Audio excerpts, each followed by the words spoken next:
Hey, everybody, welcome to session 14. And we are all back. Family. Hey y'all, I miss Hey. y'all. Hey. All right. So, we're going to continue with the women empowerment. I really like this theme because there's so much to talk about, so much uplifting to do, so many stories to tell, and all of that. So, we're going to start off with Dee. She has a question to ask. I do. I feel like, you are very empowered when you know yourself fully as a person, not just the things that you're great at, but also the things that you're working on. So, ladies, I would like to know, what is one of your flaws? I'll One of my flaws. no one's speaking. Because ain't nobody So- perfect on this thing. No one is perfect. One of my flaws is I procrastinate. I am the biggest procrastinator. I wait to the last minute to do like everything. And sometimes like I be missing out on stuff because I waited.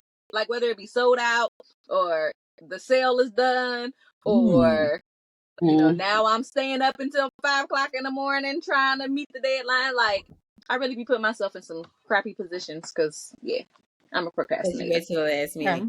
Is me too. I'm gonna go ahead and go second because ours is the same. I am a master procrastinator. It is really something that I am really working on. Because for the same reason, it puts me in some crappy situations sometimes because I've procrastinated. I waited till the last minute. I'm up all night doing a project or filling out some paperwork, or even in college I was like up all night studying or doing something crazy. Now I do work best under pressure. You will get out, Right? put out some work, baby. But I will be up all night doing it and dragging myself, handing it in like, Lord Jesus. But if I had planned a little bit better, I could have broken that work out in a certain amount of time, and I wouldn't have been under so much pressure to get it done. So yes, definitely procrastination is I think one of my biggest flaws, honestly, because if I allot myself more time, I probably could um, include some other things or do some things a little better. Okay. Okay. Sharice, what about you? I think one of my biggest flaws is I can be kind of doomsdayish sometimes. I mean, I'm laughing about it now, but sometimes, when you expect something to go a certain way, or, you're hoping that something comes through, I find myself, being like, this is not gonna work. Or, oh, here we go again. Like, I just know this is gonna happen. And what I'm learning is, or what part of my self discovery is learning how to not be so doomsdayish and give more of a positive talk and positive thought and put that out into the universe. Because I've noticed that when I come from a more positive standpoint, things are usually going to happen the way that I need to, compared to being like, here we go again. This finna go wrong, whatever. True. So that's my flaw You need that I'm it. going to talk about today. Okay, this mine. This mine. I think I'm right like 97% of the time, like in real life. And I live under the belief that if I don't know what I'm talking about, I'm not gonna be talking. Like that just makes the most sense to me. So most things that's come up out my mouth, I feel very sure of, and that is not always great in a conversation because then people think she thinks she know everything. But in reality, you do. how about you? But in reality, like I'm not gonna say it if I don't know it, so that doesn't even make sense to me. Like duh. Okay, so we got the PC answers out of the way. Now I want you to dig a little deeper. And we're gonna do another round of what your flaws are. But this time I want to know, how does your flaw affect your closest relationships? So it can be a different flaw because to be honest, round one was really like in an interview. I'm such a hard worker, and that's a flaw of mine. You know what I'm saying? Yeah. Procrastination. I mean, that's everybody, or that's a lot of people. But now I want you to dig a little deeper and give me another flaw of yours, and then tell me how does that impact or negatively impact relationships, friendships, business, whatever. Ooh. I got a good one. Can I go first? Yes. Okay.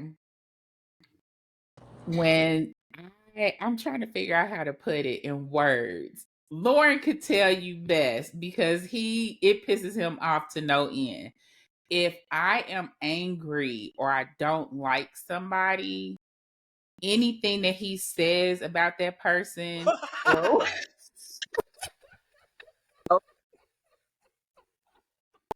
and I mean anything, it could be something good, whatever.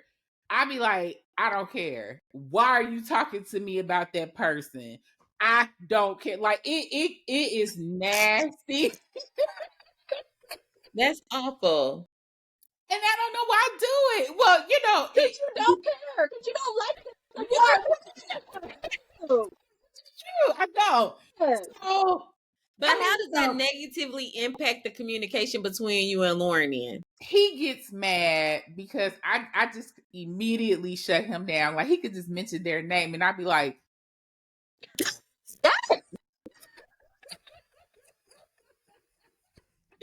so, I mean, I could laugh about it, but he'd be for real like pissed. Yes. And you know, he'll be like, I mean, damn, Jerice. I mean, I'm just trying to have a conversation with you or, you know, about this person, whatever the case may be. I noticed that it's not just people, it's situations. If I'm mad at him about something and, you know, I just shut down. I don't want to talk about it. It ain't nothing else to talk about. So I start cutting them off. So he'd be like, well, I don't care. Damn. Why are you still talking to me? And it's really, really mean and nasty. I feel bad like afterwards, you know, when you're going through it and you're having that conversation, it's like, you feel valid. You know, you are upset. You feel valid. You don't want to talk about it. You don't want to deal with it. And we're not going to talk about it. But what happens is in our conversations, he'll start talking. We both get mad. And then we both kind of calm down. And I'll be like, I'm sorry. You can go on and say what you need to say. He's like, never mind, you know, because he's so mad. And I think that is a big breakdown of communication for us. We've gotten way better at it. But, you know, I find myself sometimes, you know, you better yourself. And then there's some moments where you just can't control it. You just come on out. And then I'd be like, I'm so sorry. So I'm working on it. But yeah, so I don't know what the word is or, you know, what else. I was pretty much gonna say the same thing. Like, even though me and my husband have a difference in words, so he says that I shut down whenever, like, he tells me something about maybe something he doesn't like or whatever the case may be. He says I shut down. I feel like I just take longer to process. So I just have to take a minute to like really understand what he's saying. So I just don't talk anymore, or I'm just like in my own head. So, but I do that too. Like if I'm mad, I just stop talking. But I talk to myself. Like my whole head is like, you know, like my whole conversation going on in there. Yeah, like, you know, I might be cussing you out silently. You know, I might be just saying like, it's okay. You can do it. Just do it yourself. You're going to be all right. And that's with him, the kids, or whatever the case may be. Yeah. But I probably just get a little more silent and just kind of withdraw and just keep my own head in check. I agree with that. In my head, I'd be like, calm down, Jerice. Don't say it. Don't say it. And then it'd be like, I can't help it no more. Why are you talking to me about this? So I get it. But he called it shut down. And I'm like, okay. I'm either processing or I'm taking the moment to find my nice words. Because if I immediately, they're going to be very mean words. And that's not going to be good for anybody. So let me take my minute to understand the situation, understand how I want to, you know, because sometimes I got to think, like, am I bringing matches to this bridge? Or, you know, because sometimes I'll be ready to just set the bridge on fire and walk away. But with certain relationships, you can't. So it's like, okay, I'm not going to bring no lighters and no whatever. So give me some moments to go put your lighters back real quick. And then I come back to the bridge empty-handed. Give me a second. Right. I got to go back home and drop this stuff off real quick. That's funny. That's smart. I like that. Uh-huh. All right, Shimmy. So I'm going to stay with procrastination here because we're talking about it with regard to relationships. And I'm going to stay with that because it drives my husband nuts. He's a planner. Wait, no, you cannot stay with the one that you chose at first. Like, you breaking rules. No, pick another one. Rules. You said the rule was you said the PC one, a different one, and now you have to pick a different one. Everybody picking a different one. Okay. So think about it. I'm gonna tell mine. We'll circle back to you, Shameen. So we'll circle back. I'm gonna tell mine, and then if you can't come up with another one besides procrastination, then me, Nisha, and Jerice will figure one out for you. You don't have to figure out me. How about that? Oh, we'll come with it then. We'll come with it. So another flaw of mine probably is my mouth, because I can be a little rank with it. And here's how, because I'm getting ready to be a little rank with you. Shit. I want to do. How about that? No. Well, no, and I can. I'm bossy. And that can be, it's a strength for me, but it can also be a flaw because I will boss anything. Now in business, it's really good for me because I manage and I boss things, and that's my job. That's what they pay me for. But when you are in a relationship or in your circle of friends, or even in this dynamic, like, you have to tend to quiet that. And so sometimes that is a challenge for me. It's been a challenge in relationships for me. And it's a challenge in my marriage sometimes because I can't always be the dominant personality or factor.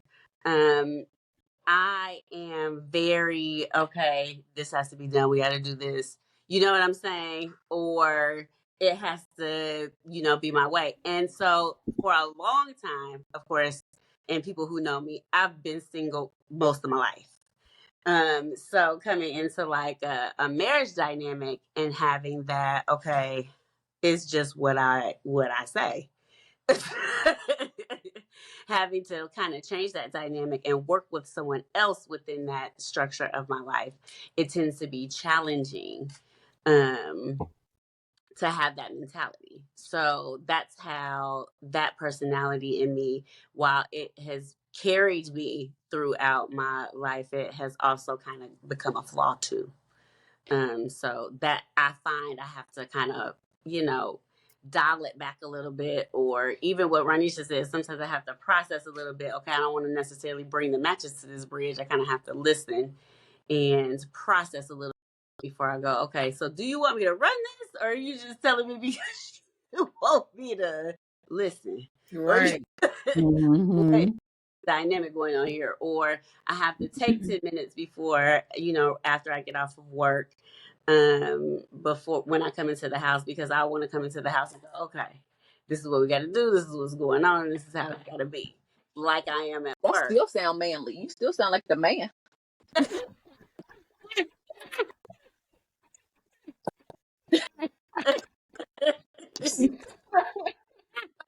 In her former life, she was. I'm not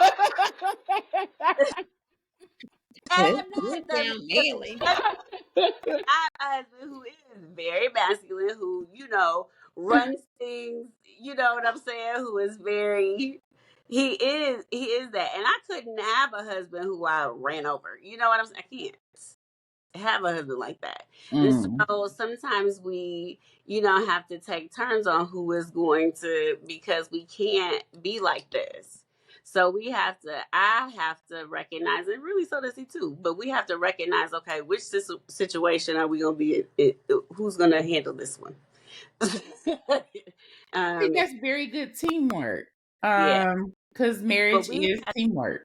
Yeah, but we've had to work on that we've really had to work on that. And there's also been some things and some challenges that have happened in our lives where I couldn't be her. I've had to kind of turn that inward or not be that for everybody and be that in our lives. I've had to be that just for me, and he's had to really be that strong person. It was just it was rough because I wasn't able to do it physically, wasn't able to do it. So that was a lesson for me too, in that, I've had to actually not be the boss. Mm-hmm. Somebody had to boss me because I didn't have a choice. So yeah, flaw. Yeah. It's a flaw, but it's not, since I couldn't go with procrastination, because it does. I wish I would have taken notes.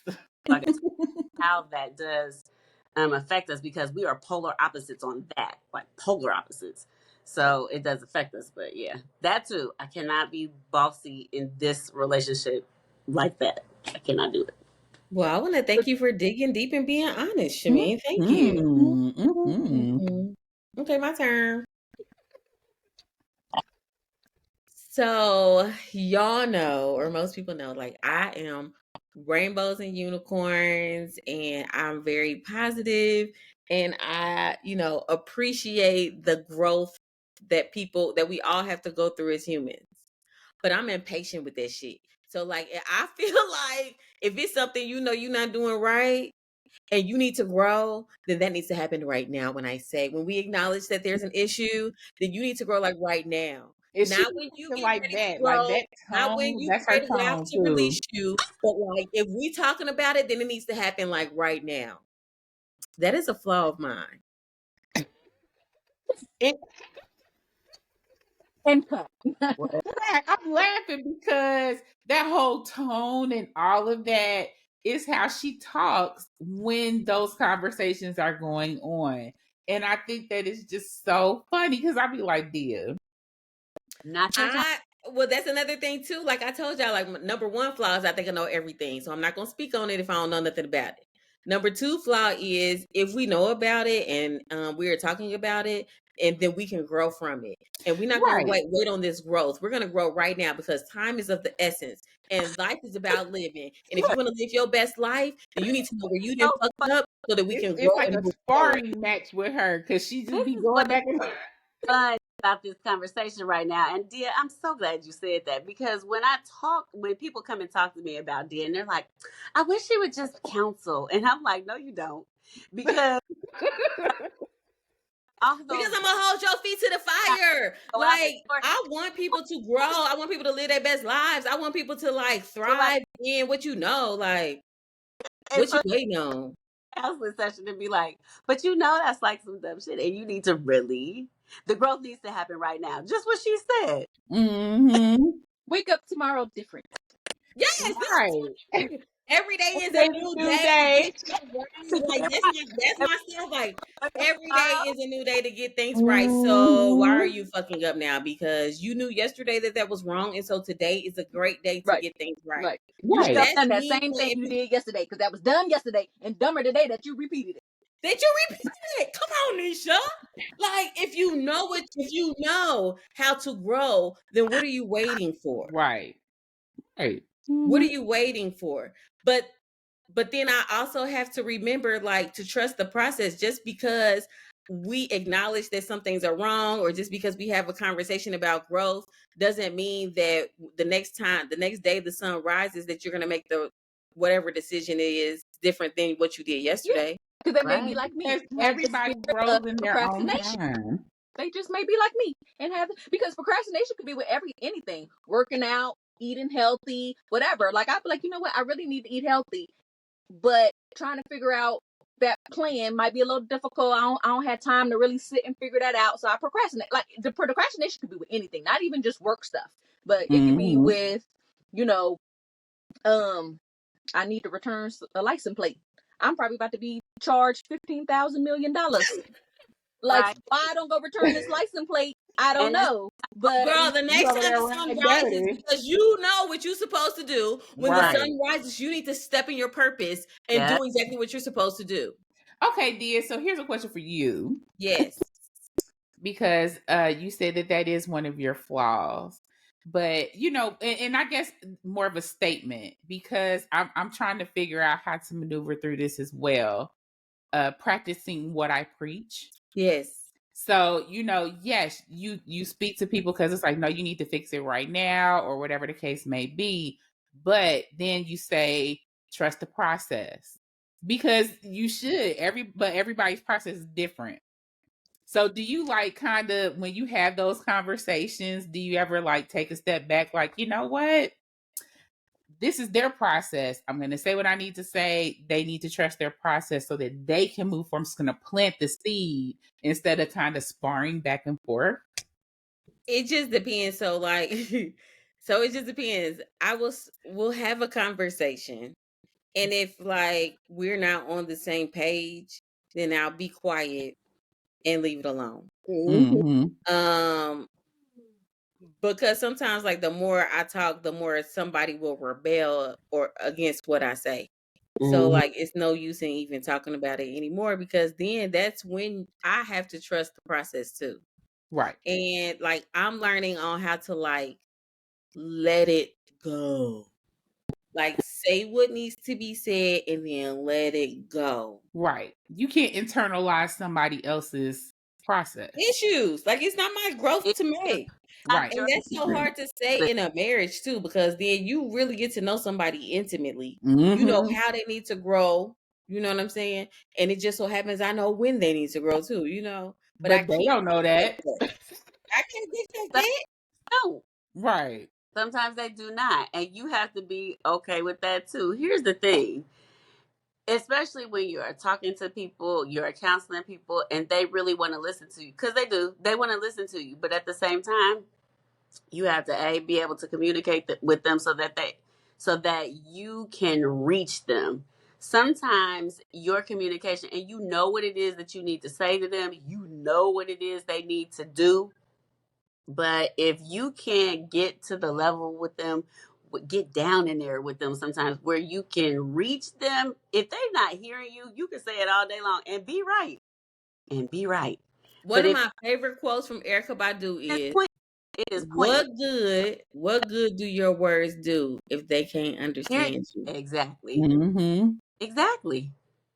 If they can't hear you, if they can't understand you, if they're not ready to receive it, it is no use. And you can't be upset about that. It's just not time. It's just not that part of their journey at that point. And it's hard. It's hard when you love them. It's hard when you love somebody. It's hard. They want it for them. Situations. It's hard when you're in a relationship with them and you know what your relationship should be, but it's not because they fool ass not willing to, you know what I'm saying, make that change and do what needs to be done to make your relationship better. It's hard. But you know who's teaching me so much about that, or who has taught me so much about that? Who? Eliana. Like, man, like I know what I know. And I want to say what I know. And I want my words to help and heal. For y'all don't know, Eliana's my oldest daughter. She's in college right now. My baby about to graduate from college. But like this whole journey has been so difficult because like I respect her. She want to learn on her own and you know run her own race. But that makes me have to like just stop talking and be quiet and let her do her own thing instead of, you know, me wanting her to make the decisions that I want her to make. Mm-hmm. That's She's tough. taught me a lot about that. That is tough. And your kids, I've learned a lot about it in marriage. And I'm actually learning a lot about that with Sid too. But because you have to learn how to just let go. Like you said, let it go. I'm going to say what I need to say, but then I got to let it go. Or don't say anything at all and just let it happen because that's their journey. The people closest in your life are going to teach you the hardest lessons. Yeah, you right about that. your husband, your kids, your spouse, your parents. So I wanted to dig a little deeper about the spouse situation. We've been digging a little deeper all the time. Let's get deeper. I know, right? We should kind of dig a little deeper. But Shameen said something about getting on your spouse's level, you know, in order to meet them where they are. So I wanted to say this when we opened up, but Dia said she wanted to do the question. Oh, sorry. Go ahead. Hi. Okay. Too. Laura, he just came in. Oh, we didn't. I think he was all in the camera. Y'all can't see him. We can't see him. Oh, okay. My bad. Well, he just came in. Anyway, so digging a little deeper on the spouse level. So I don't agree with what I wanted to say. No, because what she said was, you know, sometimes you got to get on a level to communicate or something. Like she said something on the lines of that. I just meant that sometimes you have to, I just meant with anyone, sometimes you kind of have to meet them, or you want them to hear you is what I'm trying to say in level of communication. Exactly. So what I was trying to say was, especially in a marriage, it's not necessarily about being submissive, because you know sometimes you have that conversation with people and they talk about are you submissive to your husband or, you know, to your spouse, and you know when you have to get on that level of communication, sometimes I don't think that that's necessarily about being submissive, and it's okay to meet them where they are, but don't get lost there if they're not ready to grow. And I think that's what I was trying to say, you know, as far as, yes, we're going to get on this level of communication because I feel like that's where you're going to hear me. We may stay in that little space for a little while, but at some point, you have to be able to rise back up to where you are, and either they're going to meet you up there or they're not.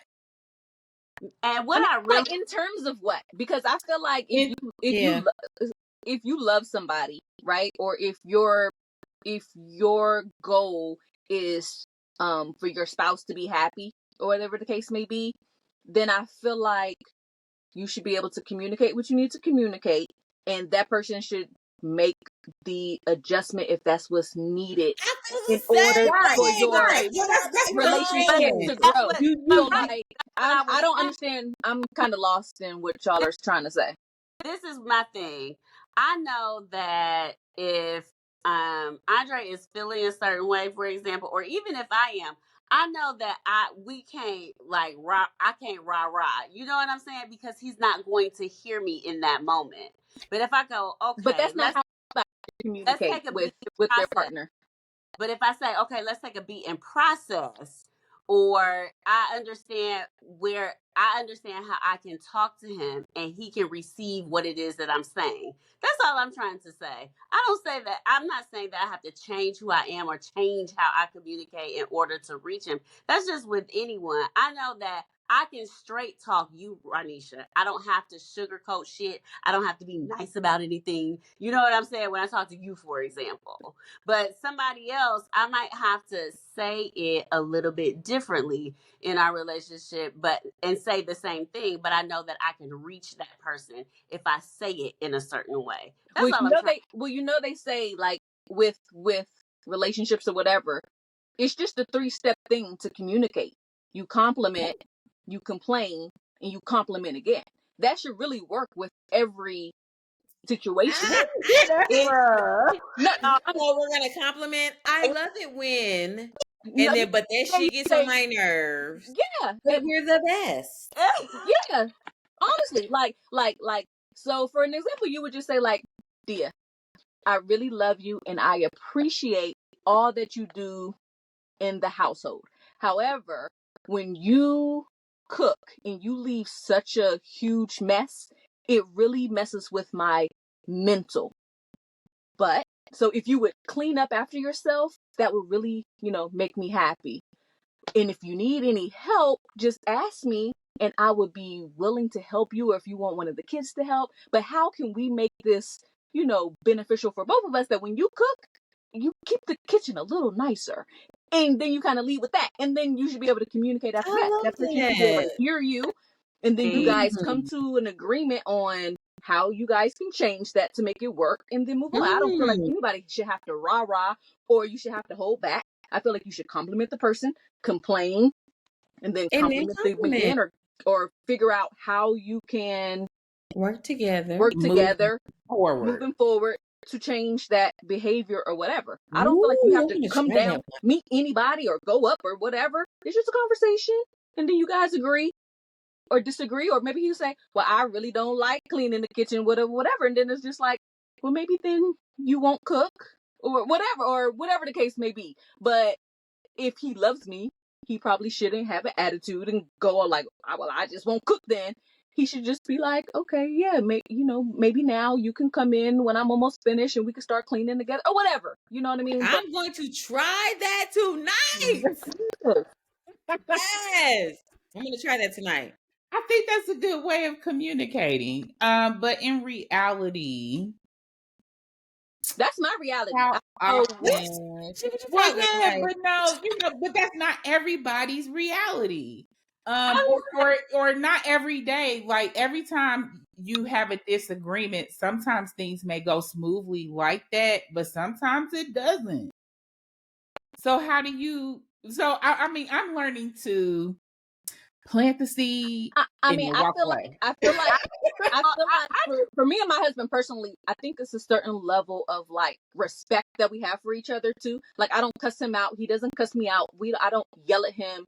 He doesn't necessarily yell at me. So I think just how we are with each other, we just have a certain respect for each other. Now, sometimes he knows when I'm getting to a boiling point because like I said, I do a shutdown thing.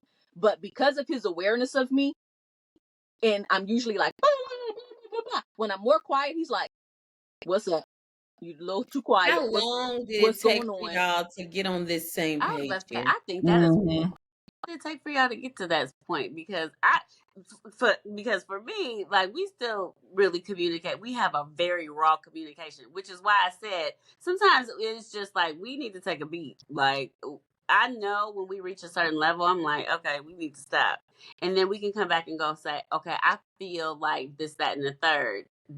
And I have a calmer tone. That's why I said sometimes you have to meet them where they are in terms of communication so that so we can hear one another. So I'd like to know, how long did it take you all nice, calm communication between one another where you don't have to reach that point? Not very long. Like, I think because of how he is with me. Like, he is a very calm person in general. I'm more of the rah-rah person, but from the beginning, he's always been just very loving, very patient, very calm. And so, but I've never been like a rah-rah with him either. I just more, like I say, shut down. So it did take me a while to express my true raw feelings about things. That it took a while for. But because he has such a desire to like make me happy, and if something is bothering me, he wants to change it if it's something that's like changeable or if it's not ridiculous, obviously. But he wants to make me happy and do better. So if it's something that he feels like he can do better in, he's like, please tell me, what can I do? How can I help? How can I, change this for you? So it just meshed, and it happened like fairly quickly in our relationship. So good that he's like that. My husband be like, yeah, I am. It seems like Lauren, he has a real smooth mouth. And what happens is you go back and forth. Like, I may say, like, he knows what buttons to push. I mean, Dia has seen this. Shameen has, like, and y'all have seen this y'all saw it when we were on the trip in Miami and stuff. There are some days it's like living with the bad big brother that constantly just be picking at you sometimes. So it's like, if I'm not in a mood or I'm not already halfway revved up or anything, it doesn't bother me. We get through, we don't argue. But there are some times when it's like we start off cool and then he might say something slick and then I don't shut down. It just be coming out. It just keep coming out. And so at some point it's like, okay, then we go to we need to take a beat because we arguing for nothing at this point. And then we'll come back, and bring it on together. I don't think it's a level of disrespect or anything like that. For us, it's personality. And we're trying to, we bump heads a lot because we're both headstrong and he got a slick ass mouth. My and I are very passionate Leos. So, and for the most part, we will see eye to eye on most things, but we are fundamentally different on some things. So we recognize that about one another. So once we start to see it reach a certain level, we have to stop that conversation and take a beat and then come back and sit down and discuss it rationally. Because if we keep going, we understand that it can escalate. So in order for it to not escalate between the two of us, we have to stop the conversation. Now, I tend to be the one to say, okay, now, because I'm the one who wants to discuss it right now. We need to discuss it right now because we need to handle it right now. And it needs to be squashed, and then we can move on about our day. He is the one who needs to process and then come back. And so sometimes, especially very early on in our relationship, I didn't recognize that about him. And so I'd be like, where do you think you're going? We need to talk about this right now. And he's like, I can't handle a conversation like that right now. And so once I recognized that about him, then I'm like, okay, it's better for us because he can't hear nothing I'm saying, even if it's logical, because he, at this point, is angry and does not want to talk about it. He can't hear nothing I'm saying. So it's pointless for us. It has to do with triggers too. Mm-hmm. It does a lot, and it's a lot of that. So again, when I say, you have to really figure out how to communicate with someone that you are close to like that. You have to figure out how to communicate with them so that they hear is that you are saying. Sometimes it's no words. Like the most my husband does right now to irritate me is bring the car back with no gas. But then I just go to the gas station and use his card. So we're even. I think, because y'all have been married for about as long as me and Lauren. Mm-hmm. And I think like when we first got together and then we first got married and everything, it was really hard communication wise. We came up with the patio talk where we would go sit outside on the patio and talk. And it would still end up in an argument one way or another. Now we know each other so well. He knows when to back down. But then it's just sometimes I think he just like picking with me.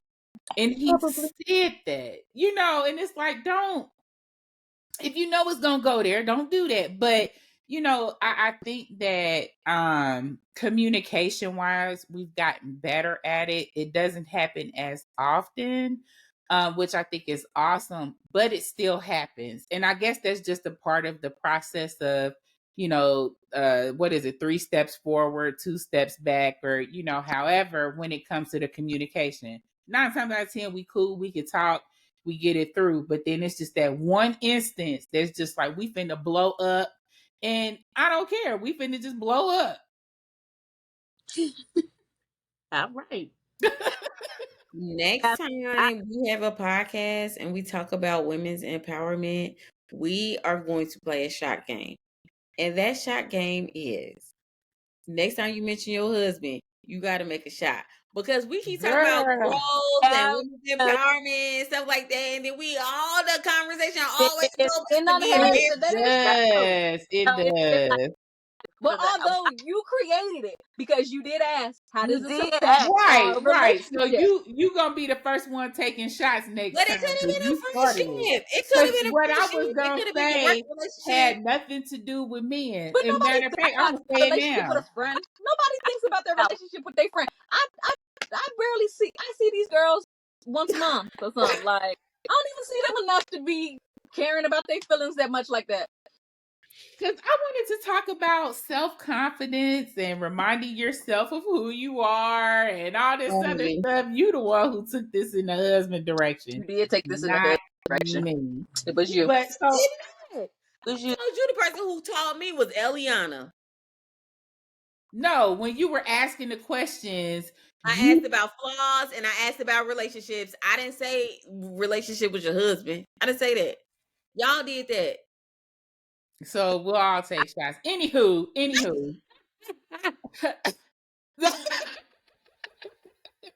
Because what I wanted to say, and just, I guess we could just wrap this on up with this. When it comes to building your, or self-confidence, I read something the other day that was talking about your circle.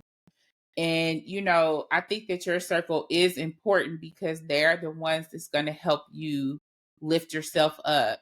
They're going to help lift you up and remind you of who you are. We often get caught up in whatever mental situations that we do, and whether it's relationship wise, work wise, or whatever, and we lose that self-confidence. So it's important. You get lost in it. So it's important to keep your circle of people that will help you to remember who you are. And you have to learn how to remember who you are by yourself if you don't have no circle like that either. But